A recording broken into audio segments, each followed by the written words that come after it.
முக்கிய செய்திகள். அமெரிக்காவிலிருந்து சற்று நேரத்தில் தாயகம் திரும்புகிறார் ஸ்டாலின். தமிழ்நாட்டின் வளர்ச்சிக்கான பயணம் வெற்றிகரமாக அமைந்ததாக பெருமிதம். மெட்ரோ ரயில் திட்டத்துக்கான நிதி ஒதுக்கீடு விவகாரம். மத்திய அரசின் பங்களிப்பை உடனடியாக வழங்குமாறு தங்கம் தென்னரசு வலியுறுத்தல். அன்னபூர்ணா விவகாரத்தில் நிர்மலா சீதாராமனுக்கு வலுக்கும் கண்டனம். கேள்வி கேட்பவரின் குரல்களை மத்திய அரசு ஒடுக்குவதாக பிரியங்கா காந்தி ஆவேசம். செவி தலைவர் மாதவி பூச் மீது ஊழல் தடுப்பு சட்டத்தின் கீழ் விசாரணை. லோக்பால் நீதிமன்றத்தில் திரிணாமுல் எம்பி மஹுவா மொய்த்ரா மனு. வட மாநிலங்களில் வெளுத்து வாங்கும் கனமழை. வெள்ளத்தில் மிதக்கும் டெல்லி, ரிஷிகேஷ் நகரங்கள். வணக்கம். வணக்கம். தமிழகத்திற்கு தொழில் முதலீடுகளை ஈர்ப்பதற்காக அமெரிக்கா சுற்றுப்பயணம் மேற்கொண்ட முதலமைச்சர் திரு ஸ்டாலின் பயணத்தை வெற்றிகரமாக நிறைவு செய்த நிலையில் இன்று தாயகம் திரும்புகிறார். கடந்த 27ஆம் தேதி முதல் 17 நாட்கள் அமெரிக்காவில் அரசுமுறை பயணம் மேற்கொண்ட முதலமைச்சருக்கு சான் பிரான்சிஸ்கோ மற்றும் சிகாகோவில் அங்குள்ள தமிழர்கள் சிறப்பான வரவேற்பு அளித்தனர். இந்த வரவேற்பு தமக்கு நெகிழ்ச்சியை ஏற்படுத்தியதாக தெரிவித்த திரு ஸ்டாலின், அந்த 2 நகரங்களிலும் கூகுள், மைக்ரோசாப்ட் உள்ளிட்ட பல்வேறு முன்னணி நிறுவனங்களின் உயர் அதிகாரிகளை சந்தித்து தமிழ்நாட்டில் புதிய தொழில் முதலீடுகளை மேற்கொள்ள அழைப்பு விடுத்தார். அதன்படி 17 முன்னணி நிறுவனங்களுடன் 7,816 கோடி ரூபாய் மதிப்புள்ள முதலீடுகளுக்கான ஒப்பந்தங்கள் முதலமைச்சர் முன்னிலையில் கையெழுத்தாகின. இதனிடையே திரு ஸ்டாலின் கோரிக்கையை ஏற்று சென்னை அடுத்த மறைமலை நகரில் மீண்டும் கார் உற்பத்தியை தொடங்கப் போவதாக பிரபல கார் தயாரிப்பு நிறுவனமான ஃபோர்ட் அறிவித்துள்ளது. இந்நிலையில் தனது அமெரிக்க பயணத்தை வெற்றிகரமாக நிறைவு செய்த முதலமைச்சர் திரு ஸ்டாலின் சிகாகோவில் இருந்து நேற்று சென்னை புறப்பட்டார். துபாய் வழியாக இன்னும் சற்று நேரத்தில் தாயகம் திரும்பும் அவர் சென்னை சர்வதேச விமான நிலையத்தில் அமெரிக்க நிறுவனங்களின் முதலீடுகள் குறித்து செய்தியாளர்களிடம் விரிவாக விளக்கம் அளிக்கிறார்.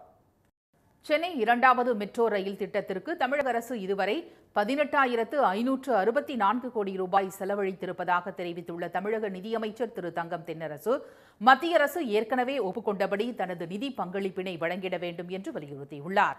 இது தொடர்பாக அறிக்கை விடுத்துள்ள அவர், சென்னை மெட்ரோ ரயிலின் 2ஆம் கட்ட திட்டத்திற்கு 21,000 கோடி ரூபாய் கடன் உதவியை மத்திய அரசு பெற்றுத் தந்துள்ளது என்றும், அதில் தமிழக அரசு 5,880 கோடி ரூபாய் மட்டுமே செலவு செய்துள்ளதாக மத்திய நிதியமைச்சர் திருமதி நிர்மலா சீதாராமன் கூறியதை சுட்டிக்காட்டியுள்ளார்.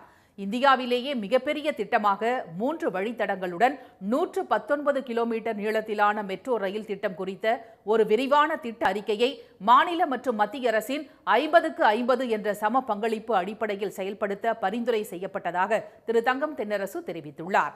இந்த திட்டத்திற்கு நிதி வழங்கும் ஜப்பான் நிறுவனம் ஜிகா கடன் ஒப்பந்தத்தை உடனடியாக கையெழுத்திட வேண்டும் என்று வலியுறுத்தியதன் அடிப்படையில் காலதாமதத்தை தவிர்க்கும் நோக்கில் தமிழ்நாடு அரசே இம்மாபெரும் திட்டத்தை செயல்படுத்த தொடங்கியதாக அவர் கூறியுள்ளார். இந்த திட்டத்திற்காக தமிழ்நாடு அரசு இதுவரை தனது சொந்த நிதியிலிருந்து 11,762 கோடி ரூபாய் செலவழித்திருப்பதாக சுட்டிக்காட்டியுள்ள திரு தங்கம் தென்னரசு, வெளிநாட்டு நிதி நிறுவனங்களிடமிருந்து பெற்ற கடன் மூலமாக 6,802 கோடி ரூபாய் செலவழித்திருப்பதாக கூறியுள்ளார். ஆனால் பொது முதலீட்டு குழுவினால் பரிந்துரைக்கப்பட்ட மத்திய அரசின் பங்கான 7,425 கோடியில் 1 ரூபாய் கூட இன்னும் விடுவிக்கப்படவில்லை என்று அவர் தெரிவித்துள்ளார். 2021-22ஆம் ஆண்டு நிதிநிலை அறிக்கையின் போது கொச்சி, சென்னை, பெங்களூர், நாக்பூர் மற்றும் நாசிக் ஆகிய 5 நகரங்களின் மெட்ரோ ரயில் திட்ட பணிகளுக்கு உரிய நிதி ஒதுக்கீடு செய்யப்படும் என்று அறிவிக்கப்பட்டதாக தெரிவித்துள்ள திரு தங்கம் தென்னரசு, இந்த அறிவிப்புக்கு பின்பு பெங்களூருக்கு 30,399 கோடி, கொச்சிக்கு 1,957 கோடி, நாக்பூருக்கு 6,708 கோடி, புனே நகரத்திற்கு 910 கோடி, தானே நகரத்திற்கு 12,200 கோடி மதிப்பீடு கொண்ட திட்டங்களுக்கு மத்திய அரசு பங்களிப்பு திட்ட அடிப்படையிலேயே ஒப்புதல் வழங்கியுள்ளதாக கூறியுள்ளார். ஆனால் இதுவரை சென்னைக்கு எந்தவித நிதி ஒதுக்கீடும் மத்திய அரசு செய்யவில்லை என்று சுட்டிக்காட்டியுள்ள திரு தங்கம் தென்னரசு, தமிழ்நாடு ஏன் மாற்றாந்தாய் பிள்ளையாக நடத்தப்படுகிறது? அரசியல் காரணங்களுக்காக பொதுமக்கள் பாதிக்கப்படும் வகையில் திட்டங்களை தொய்வுபடுத்தவும் மாநில அரசுக்கு நிதி நெருக்கடியை ஏற்படுத்தவும் இவ்வாறு செய்யப்படுகிறதோ என்ற ஐயம் ஏற்படுவதாக தெரிவித்துள்ளார். கோவையில் பன்பட்டர் ஜாமுக்கு ஜிஎஸ்டி குறித்து விளக்கம் அளித்த தொழிலதிபர் மத்திய நிதியமைச்சர் திருமதி நிர்மலா சீதாராமனிடம் மன்னிப்பு கோர வைத்ததற்கு கண்டனம் தெரிவித்துள்ள மக்கள், ஜனநாயக ஆட்சி நடக்கிறதா அல்லது பாசிச ஆட்சி நடக்கிறதா என கேள்வி எழுப்பியுள்ளனர். கொடிசி அரங்கத்தில் நடைபெற்ற தொழில் முனைவோருடனான சந்திப்பில் ஜிஎஸ்டியால் தொழில் முனைவோர் கடும் நெருக்கடியில் தத்தளிக்கும் நிலையை எளிமையாக அன்னபூர்ணா உணவக உரிமையாளர் திரு சீனிவாசன் எடுத்துரைத்தார். பன் பட்டர் ஜாம் கிரீமுக்கும் ஜிஎஸ்டி வரியில் ஏற்படும் வரி உயர்வு குறித்து அவரது விளக்கம் ஊடகங்களிலும் சமூக வலைதளங்களிலும் பரவியது. இந்நிலையில் திருமதி நிர்மலா சீதாராமன் தங்கியிருந்த விடுதிக்கு சென்று திரு சீனிவாசன் தனது பேச்சுக்கு மன்னிப்பு கேட்டதாக பாஜக வீடியோ வெளியிட்டது. இது பெரும் சர்ச்சையை ஏற்படுத்தியுள்ள நிலையில் மக்களவை எதிர்க்கட்சித் தலைவர் எம்பி திரு ராகுல் காந்தி, காங்கிரஸ் தலைவர் திரு கார்கே, திமுக எம்பி திருமதி கனிமொழி, அதிமுக முன்னாள் அமைச்சர் திரு ஜெயக்குமார், விடுதலை சிறுத்தைகள், கம்யூனிஸ்ட் உள்ளிட்ட பல்வேறு கட்சிகள் பாஜகவுக்கும் மத்திய அரசுக்கும் கண்டனம் தெரிவித்தனர். காங்கிரஸ் பொதுச் செயலாளர் திருமதி பிரியங்கா வதேரா வெளியிட்டுள்ள எக்ஸ் பதிவில் பாஜக அரசின் குழப்பமான ஜிஎஸ்டி வரி விதிப்பால் சிறு குறு தொழில்கள் சிக்கி தவிப்பதாக விமர்சித்துள்ளார். பிரச்சனைக்கு தீர்வு காண்பதை விட்டுவிட்டு கேள்வி கேட்பவரின் குரலை மத்திய அரசு ஒடுக்குவதாக அவர் கண்டனம் தெரிவித்துள்ளார். நியாயமான ஆதங்கத்தை வெளிப்படுத்திய கோவை தொழிலதிபரை அவமானப்படுத்துவதும் அவரை மன்னிப்பு கேட்க செய்து வீடியோ எடுத்து வெளியிடுவதும் மத்திய அரசின் நேரடியான மிரட்டல் தந்திரம் என்று திருமதி பிரியங்கா சாடியுள்ளார். கோவையைச் சேர்ந்த அரசியல் பிரமுகர்களும் பொதுமக்களும் திருமதி நிர்மலா சீதாராமன் செயலுக்கு கண்டனம் தெரிவித்தனர். அந்த பேட்டி, அதற்கு பிறகு நடந்த மன்னிப்பு கோரல் சம்பவம், இதெல்லாம் அவங்க தமிழக மக்கள் மீது என்ன ஒரு மனநிலையில் இருக்கிறார்கள் என்பதை தோலுரித்து காட்டிவிட்டது. இதுதான். அதனால் கண்டிப்பாக மக்கள் இதை ஏற்றுக்கொள்ள மாட்டார்கள். மன்னிப்பு கேட்டதை பகிரங்கமாக வெளியிட்டதே ஒரு தவறு, சட்டப்படி அது குற்றம். அது எப்படி அவருடைய அனுமதியெல்லாம் கொடுத்தாங்கன்னு தெரியல. இதிலிருந்து என்ன தெரியுதுன்னு பார்த்தீங்கன்னா, அவர்கள் அந்த அடக்குமுறையை தான் கையாளுகிறார்கள். அவர் சொன்ன விஷயம் மிகவும் மக்களிடத்தில் எளிதாக ஜனரஞ்சகமாக போயிடுச்சுங்க. யதார்த்தமாக சரி இவர் சொன்னது கரெக்டு தான், பன்னுக்கு ஒரு வரி, இனிப்புக்கு ஒரு வரி, காரத்துக்கு ஒரு வரியான்னு கேட்டாங்க. இது மக்களிடத்தில் எல்லாமே நல்லா போய் புரிஞ்சோன்னே, ஓ நம்ம இத்தனை நாள் மறைச்சி வச்சிருந்த உண்மை இவர் ஜனரஞ்சகமாக சொல்லி இதை வெளிப்படுத்திட்டாரே அப்படிங்கிற ஒரு சங்கடம் அந்த அம்மாவுக்கு மிகவும் வந்த காரணத்தினால கூப்பிட்டு நீங்கள் மன்னிப்பு சொல்லுங்கள், மன்னிப்பு கேளுங்கன்னு சொல்லி அது வாலண்டியாக அவரோட அனுமதி இல்லாமலேயே இந்த வீடியோவை வெளியிட்டிருக்காங்க. நாட்டில் நடைபெறுவது ஜனநாயக ஆட்சியா அல்லது பாசிச ஆட்சி நடக்கிறதா என்று மக்கள் கேள்வி எழுப்பியுள்ளனர். நியாயமான கோரிக்கையை விடுக்கும் தொழிலதிபர்களை மிரட்டும் செயல் கண்டனத்திற்கு உரியது என்று அவர்கள் தெரிவித்துள்ளனர். செபி தலைவர் திருமதி மாதவி பூச் மீதான புகார்கள் குறித்து ஊழல் தடுப்புச் சட்டத்தின் கீழ் விசாரணை நடத்த கோரி லோக்பால் அமைப்பில் திரிணாமுல் காங்கிரஸ் எம்பி திருமதி மஹூவா மொய்த்ரா புகார் அளித்துள்ளார். திருமதி மாதவி பூரி பூச், அவரின் கணவர் ஆகியோர் அதானி நிறுவனத்தின் வெளிநாட்டு நிறுவனங்களில் பங்கு வைத்திருப்பதாக தெரிவித்த அமெரிக்காவைச் சேர்ந்த ஹிண்டன்பர்க் நிறுவனம், இந்த காரணத்தினாலேயே அதானி தொடர்புடைய பங்குதாரர்களுக்கு எதிராக செபி இதுவரை எந்த நடவடிக்கையும் எடுக்கவில்லை என்று குற்றம் சாட்டியது. மேலும் தனியார் வங்கியான ஐசிஐசிஐயிலும் 16.80 கோடி ரூபாயை மாதவி பூச் ஊதியம் பெற்றுள்ளதாக அடுத்தடுத்த குற்றச்சாட்டுகள் சுமத்தப்பட்டன. ஆனால் இந்த குற்றச்சாட்டுகள் அடிப்படை ஆதாரமற்றவை என்றும் தன்னுடைய நற்பெயருக்கு களங்கம் விளைவிக்கும் வகையில் வெளியிடப்பட்டுள்ளதாகவும் திருமதி மாதவி பூச் மறுப்பு தெரிவித்துள்ளார். இந்நிலையில் திருமதி மாதவி பூச் மீது ஊழல் தடுப்புச் சட்டம் 1988 பிரிவு 21 கீழ் நடவடிக்கை எடுக்க கோரி லோக்பால் அமைப்பில் திரிணாமுல் காங்கிரஸ் எம்பி திருமதி மஹூவா மொய்த்ரா மனு அளித்துள்ளார். இது தொடர்பாக எக்ஸ் தளத்தில் பதிவிட்டுள்ள அவர், திருமதி மாதவி பூரி பூச்சுக்கு எதிராக எனது லோக்பால் புகார் மின்னணு வழியாகவும் நேரடியாகவும் பதிவு செய்யப்பட்டுள்ளதாக தெரிவித்துள்ளார். 30 நாட்களுக்குள் லோக்பால் அதனை சிபிஐ அல்லது அமலாக்கத்துறைக்கு முதல்கட்ட விசாரணைக்கு அனுப்ப வேண்டும் என்றும் பின்பு முழுமையான விசாரணைக்கு அனுப்ப வேண்டும் என்று குறிப்பிட்டுள்ள திருமதி மஹூவா, சம்பந்தப்பட்ட அனைத்து நிறுவனங்களுக்கும் சம்மன் அனுப்பி வரவழைத்து ஒவ்வொரு விஷயங்களும் விசாரிக்கப்பட வேண்டும் என்று கூறியுள்ளார்.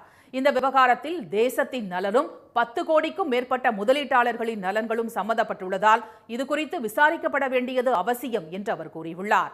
ஊழல் தடுப்புச் சட்டம் 1988 பிரிவு 21 கீழ் திருமதி மாதவி பூச் மட்டுமல்லாது அவரது கணவர் திரு தவல் பூச், அதானி குழும தலைவர் திரு கௌதம் அதானி, அவரது சகோதரர் திரு வினோத் அதானி, திரு கௌதம் அதானியின் மாமனார் திரு சிரில் ஷெராப் ஆகியோருக்கும் இந்த விவகாரத்தில் உள்ள தொடர்பு குறித்து விசாரிக்க வேண்டும் என்று திருமதி மஹூவா மொய்த்ரா புகாரில் தெரிவித்துள்ளார். தலைநகர் டெல்லியில் கொட்டிய கனமழையால் பல பகுதிகள் வெள்ளக்காடாக காட்சியளிக்கின்றன. டெல்லியில் 2வது நாளாக நேற்று காலையில் இருந்து விட்டு விட்டு மழை பெய்தது. மாலையில் வெளுத்து வாங்கிய அதி கனமழையால் தலைநகரின் பல பகுதிகள் தண்ணீரில் மிதக்கின்றன. முக்கிய சாலைகள் குளம்போல் காட்சியளிக்கின்றன. சப்தர்ஜங் சாலை, டெல்லி பல்கலைக்கழகம், லோதி சாலை, ஆயா நகர், பாலம் உள்ளிட்ட இடங்களில் முழங்கால் அளவுக்கு தண்ணீர் தேங்கியது.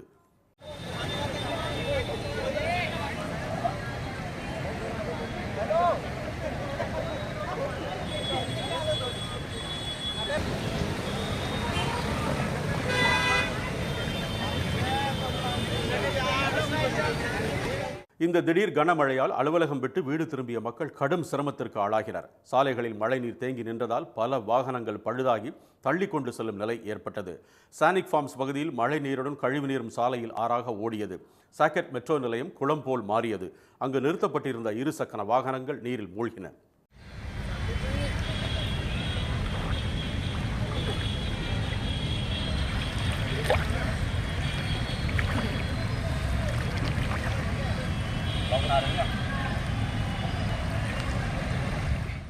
பலத்த காற்றுடன் பெய்த மழையால் கைலாஷ் பகுதியில் மரங்கள் முறிந்து வீடுகளுக்கு முன்பு நிறுத்தப்பட்டிருந்த வாகனங்கள் மீது விழுந்தன. நள்ளிரவு வரை டெல்லியின் பல பகுதிகளிலும் கனமழை கொட்டியதால் முக்கிய சாலைகள் போக்குவரத்து நெரிசலால் ஸ்தம்பித்தன. ஒவ்வொரு அடியாக வாகனங்கள் நகர்ந்ததால் வாகன ஓட்டிகள் அவதிக்கு உள்ளாகினர்.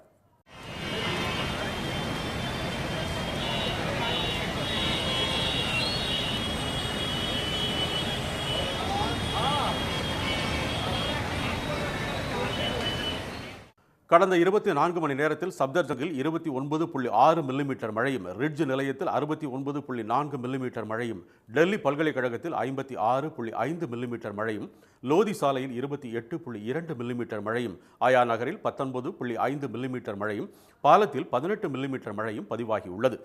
உத்தரப்பிரதேச மாநிலத்தில் பெய்த கனமழையால் அலிகார் மற்றும் சுற்றுப்பகுதிகள் வெள்ளத்தில் மிதக்கின்றன. தொடர் மழையால் நொய்டாவில் வாகன நெரிசல் ஏற்பட்டது. ஹரியானா மாநிலத்தில் பெய்த கனமழையால் குருகிராம் மற்றும் அதன் சுற்றுவட்டார பகுதிகள் தண்ணீரில் மூழ்கியுள்ளன. இதனால் வாகனங்கள் ஆமை வேகத்தில் ஊர்ந்து சென்றன. தொடரும் கனமழையால் ரிஷிகேஷ் பகுதியில் அபாய அளவை தாண்டி ஆற்றில் தண்ணீர் செல்வதால் கங்கை ஆற்றில் இறங்கவும் குளிக்கவும் தடை விதிக்கப்பட்டுள்ளது. மேற்கு வங்க மாநிலம் கொல்கத்தாவில் பயிற்சி மருத்துவர் பாலியல் பலாத்காரம் செய்து கொலை செய்யப்பட்ட சம்பவத்தில் தலையிடுமாறு குடியரசுத் தலைவருக்கும் பிரதமருக்கும் போராட்டத்தில் ஈடுபட்டுள்ள பயிற்சி மருத்துவர்கள் கடிதம் எழுதியுள்ளனர். அங்குள்ள ஆர்ஜிகர் மருத்துவமனையில் பணியாற்றிய பெண் பயிற்சி மருத்துவர் கடந்த மாதம் 9ஆம் தேதி பாலியல் பலாத்காரம் செய்து கொலை செய்யப்பட்டார். இந்த சம்பவம் தொடர்பாக விசாரணை நடத்தி வரும் சிபிஐ மருத்துவமனையில் நடைபெற்ற நிதி முறைகேடுகள் தொடர்பாக முன்னாள் தலைவர் சந்தீப் கோஷை கைது செய்தது. சம்பவம் தொடர்பாக சஞ்சய் ராய் என்பவர் கைது செய்யப்பட்டுள்ளார். இந்த சம்பவம் தொடர்பாக தாமாக முன்வந்து விசாரணை நடத்தி வரும் உச்சநீதிமன்றம் பயிற்சி மருத்துவர் கொலைக்கு நீதி கேட்டு போராட்டத்தில் ஈடுபட்டு வரும் மருத்துவர்களை உடனடியாக பணிக்கு திரும்ப உத்தரவிட்டது. எனினும் கடந்த 4 நாட்களாக மேற்கு வங்க சுகாதாரத்துறை தலைமை அலுவலகம் முன்பு அவர்கள் போராட்டத்தை தொடர்ந்துள்ளனர்.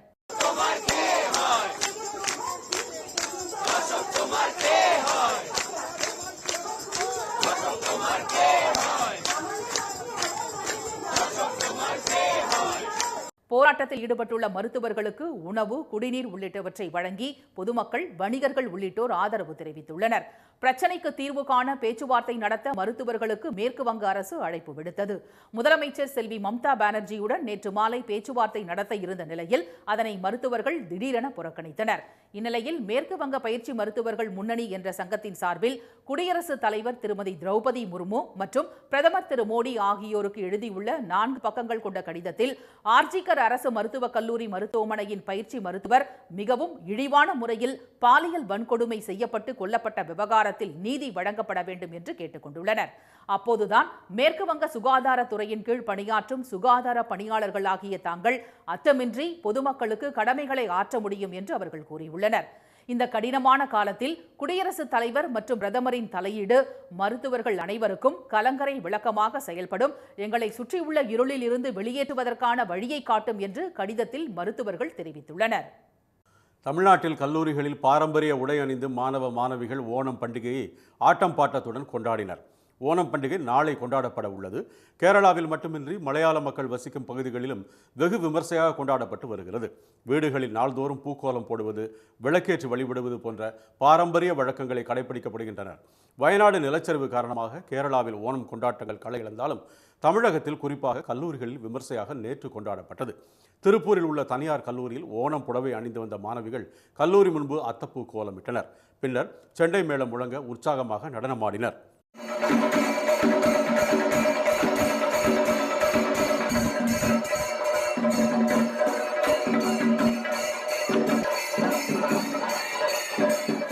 கோவையில் உள்ள தனியார் கல்லூரியில் ஹெலிகாப்டரில் வந்து இறங்கிய மகாபலி மன்னரை மாணவர்கள் உற்சாகமாக வரவேற்றனர். அத்தப்பூ கோலமிட்டு மோகினி ஆட்டம், களரி உள்ளிட்ட நிகழ்ச்சிகளும் அரங்கேறின. ஓணம் சேலை, வேட்டி சட்டை அணிந்த மாணவ மாணவிகள் செண்டை மேள இசைக்கு ஏற்ப உற்சாக நடனமாடி ஓணம் பண்டிகையை கொண்டாடினர்.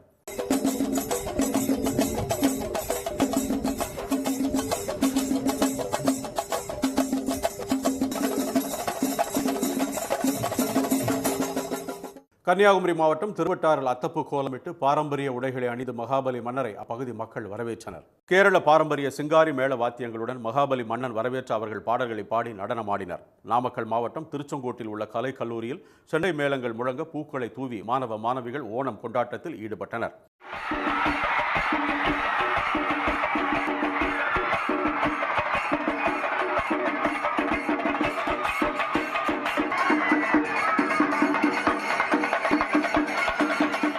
ஆரணியில் உள்ள தனியார் கல்லூரியில் அத்தப்பூ கோலமிட்டு ஓணம் கொண்டாட்டத்தில் ஈடுபட்ட மாணவிகள் திரைப்பட பாடலுக்கு நடனமாடி அசத்தினர். காளான், அன்னாசி பழ பச்சடி, புளி இஞ்சி சிப்ஸ், கூட்டுக்கறி, அவியல், சாம்பார், தக்காளி ரசம் உள்ளிட்ட பல வகை உணவு வகைகளை படையிலிட்டு ஓணம் பண்டிகையை சிறப்புடன் கொண்டாடினர். சேலம் மாவட்டம் மேட்டூர் அருகே கிராமத்துக்குள் நுழைந்த சிறுத்தை புலி ஒரு வாரமாக போக்கு காட்டி வருவதால் அப்பகுதி மக்கள் அச்சமடைந்துள்ளனர். கொளத்தூர் அருகே உள்ள புதுவேலமங்கலம், வெள்ளக்கரட்டூர், ஒட்டங்காடு, குழிக்காடு உள்ளிட்ட கிராமங்களில் கடந்த வாரம் புகுந்த சிறுத்தை புலி ஒன்று 25 ஆடுகளையும் 10க்கும் மேற்பட்ட கோழிகளையும் வேட்டையாடியது. தகவல் அறிந்து சென்ற வனத்துறையினர் சுற்றுப்பகுதிகளில் கூண்டுகளை வைத்து சிறுத்தை புலியை பிடிக்க முயற்சி செய்து வருகின்றனர். அதன் நடமாட்டத்தை கண்காணிக்க ஆங்காங்கே கேமராக்களும் பொருத்தப்பட்டுள்ளன. ஆனால் எதற்கும் சிக்காத அந்த சிறுத்தை புலி இரவு நேரங்களில் ஏதாவது ஒரு கிராமத்துக்குள் நுழைந்து கால்நடைகளை வேட்டையாடி வருகிறது. இதனால் கொளத்தூர் சுற்றுப்பகுதி கிராம மக்கள் பீதியடைந்துள்ளனர். பகலெல்லாம் இருக்கிறாங்க, நைட்டெல்லாம் போயிடுறாங்க. நாங்கள் மக்களை வச்சுக்கிட்டு நாங்கள் தவிக்கிறோம். நாங்கள் சாப்பிடலை, நாங்கள் தூங்கலை. நாங்கள் சனிக்கிழமை நைட்டு தூங்கணும் தான். நாங்கள் அன்னைக்கு சாப்பிட்டது தான். எங்களால் இங்கே குடி இருக்க முடியல. நாங்கள் ஆடு மாடு வெளியில் கொண்டுகிட்டு போகிறதா, இல்லை நாங்கள்லாம் விற்றுட்டு நாங்கள் எங்களால் தோட்டத்தையெல்லாம் விட்டுட்டு போகிறதா. புதர் மற்றும் பாறைகளின் இடுக்குகளில் சிறுத்தை புலி மறைந்துள்ளதாக கூறும் கிராம மக்கள் போக்கு காட்டும் அதன் போக்கால் ஒரு வாரமாக விவசாய பணிகளை மேற்கொள்ள முடியவில்லை என்று தெரிவித்தனர். சிறுத்தை புலி பீதியால் கூலி ஆட்கள் யாரும் விவசாய பணிகளுக்கு வருவதில்லை என்று அவர்கள் தெரிவித்தனர். எனவே சிறுத்தை புலியை பிடிக்க மாற்று வழியை வனத்துறையினர் கையாள வேண்டும் என்று விவசாயிகள் கோரிக்கை விடுத்தனர். வனத்துறையினர் கூண்டு வச்சுக்கிறாங்க சார். அந்த கூண்டில் இதை மாட்டுமாங்கிறது எங்களுக்கு சந்தேகமாக இருக்குது. ஏன்னா ஏற்கனவே கூண்டில் மாட்டி அங்கேருந்து பிடிச்சாதான் இதை விட்டுருக்குறாங்க. இங்கே வந்ததுனால இது திருப்பியும் கூண்டில் போதாதுன்னு எங்களுக்கு ஒரு டவுட்டு. இதனால் இதை வேறு விதத்தில் ஏதோ ஒரு இதில் மைக்கூசி போட்டு வேறு அதிகாரிங்க பிடிச்சி வேறு பக்கம் கொண்டு போய் அடர்ந்த வனப்பகுதியில் கொண்டு விடணும். புலிக்காடு உள்ளிட்ட கிராமங்களிலிருந்து பள்ளிகளுக்கு செல்லும் மாணவ மாணவியர் சுமார் 1 கிலோமீட்டர் தொலைவு நடந்து சென்று பேருந்து ஏற வேண்டும் என்பதால் சிறுத்தை புலிக்கு பயந்து ஒரு வாரமாக பள்ளிக்கு செல்லாமல் வீடுகளில் முடங்கியுள்ளனர். விவசாயிகள் தங்களின் கால்நடைகளை வீட்டுக்கு எதிரே கட்டிவிட்டு மாடிகளில் அமர்ந்து விடிய விடிய கண்பிடித்து காவல் காக்கும் அவலம் அரங்கேறுகிறது. சிறுத்தை புலி நடமாட்டம் காரணமாக கடந்த 5 நாட்களாக கிராம மக்கள் தூக்கத்தை தொலைத்து சிரமப்பட்டு வருகின்றனர். சென்னையில் நடைபெற்ற தெற்காசிய ஜூனியர் தடகள சாம்பியன்ஷிப் தொடரில் 21 தங்கம் உட்பட 48 பதக்கங்களை வென்று பதக்கப்பட்டியலில் இந்தியா முதலிடம் பிடித்தது. சென்னையில் 3 நாட்கள் நடைபெற்ற 4வது தெற்காசிய ஜூனியர் தடகள சாம்பியன்ஷிப் தொடர் நேற்று நிறைவடைந்தது. 20 வயதுக்கு உட்பட்டோருக்கான இந்த தொடரில் இந்தியா, பாகிஸ்தான், இலங்கை, பூட்டான், நேபாளம், வங்கதேசம், மாலத்தீவு ஆகிய 7 நாடுகளைச் சேர்ந்த 174 வீரர் வீராங்கனைகள் பங்கேற்றனர். ஓட்டப்பந்தயம், ஈட்டி எறிதல், நீளம் தாண்டுதல் உள்ளிட்ட 30 பிரிவுகளில் போட்டிகள் நடைபெற்றன. மகளிர் 400 மீட்டர் தொடர் ஓட்டத்தில் இந்திய அணி தங்கப்பதக்கம் வென்று அசத்தினர். தங்கம் வென்ற இந்திய அணியில் இடம்பெற்றுள்ள தமிழ்நாடு வீராங்கனை கனிஷா டீனா பதக்கம் வென்றது மகிழ்ச்சி அளிப்பதாக கூறினார். இந்தியா சார்பில் 62 வீரர் வீராங்கனைகள் கலந்து கொண்ட நிலையில் 21 தங்கம், 22 வெள்ளி, 5 வெண்கலம் என 48 பதக்கங்களை வென்று பதக்கப்பட்டியலில் முதலிடம் பிடித்தது. இந்த தடகள தொடரில் பாகிஸ்தான் மற்றும் பூட்டான் ஆகிய 2 நாடுகளும் ஒரு பதக்கம் கூட வெல்லவில்லை. வங்கக்கடலில் உருவாகியுள்ள புதிய புயல் சின்னம் காரணமாக தமிழ்நாட்டில் 9 துறைமுகங்களில் 1ஆம் எண் புயல் எச்சரிக்கை கூண்டு ஏற்றப்பட்டுள்ளது. வடகிழக்கு வங்கக்கடல் மற்றும் அதனை ஒட்டிய தென்கிழக்கு வங்கதேச கடற்கரை பகுதியில் நிலவிய ஆழ்ந்த காற்றழுத்த தாழ்வு பகுதி காற்றழுத்த தாழ்வு மண்டலமாக மாறியுள்ளது. இதன் காரணமாக சென்னை, கடலூர், நாகை, பாம்பன், தூத்துக்குடி உள்ளிட்ட 9 துறைமுகங்களில் 1ஆம் எண் புயல் எச்சரிக்கை கூண்டு ஏற்றப்பட்டுள்ளது. மேற்கு திசை காற்றின் வேக மாறுபாடு காரணமாக தமிழ்நாடு, புதுச்சேரி, காரைக்கால் பகுதிகளில் இன்று ஒரு சில இடங்களில் லேசான மழை பெய்யக்கூடும் என்று சென்னை வானிலை ஆய்வு மையம் தெரிவித்துள்ளது. இதனிடையே சென்னை, மதுரை, கரூர், ஈரோடு உள்ளிட்ட 9 நகரங்களில் நேற்று 100 டிகிரி ஃபாரன்ஹீட்டை தாண்டி வெயில் சுட்டெரித்தது. மீண்டும் முக்கிய செய்திகள். தமிழகத்திற்கு தொழில் முதலீடுகளை ஈர்ப்பதற்காக அமெரிக்க சுற்றுப்பயணம் மேற்கொண்ட முதலமைச்சர் ஸ்டாலின் பயணத்தை வெற்றிகரமாக நிறைவு செய்த நிலையில் இன்று தாயகம் திரும்புகிறார். சென்னை 2வது மெட்ரோ ரயில் திட்டத்திற்கு தமிழக அரசு இதுவரை 18,564 கோடி ரூபாய் செலவழித்திருப்பதாக தெரிவித்துள்ள நிதியமைச்சர் தங்கம் தென்னரசு, மத்திய அரசு ஏற்கனவே ஒப்புக்கொண்டபடி தனது நிதி பங்களிப்பினை வழங்கிட வேண்டும் என்று வலியுறுத்தியுள்ளார். இத்துடன் இந்த செய்திகள் நிறைவடைகின்றன. மீண்டும் சன் டிவியில் செய்திகள் மாலை 6 மணிக்கு. செய்திகளை உடனுக்குடன் தெரிந்து கொள்ள QR கோடை ஸ்கேன் செய்து சன் நியூஸ் வாட்ஸ்அப் சேனலில் இணைந்திருங்கள். வணக்கம். வணக்கம்.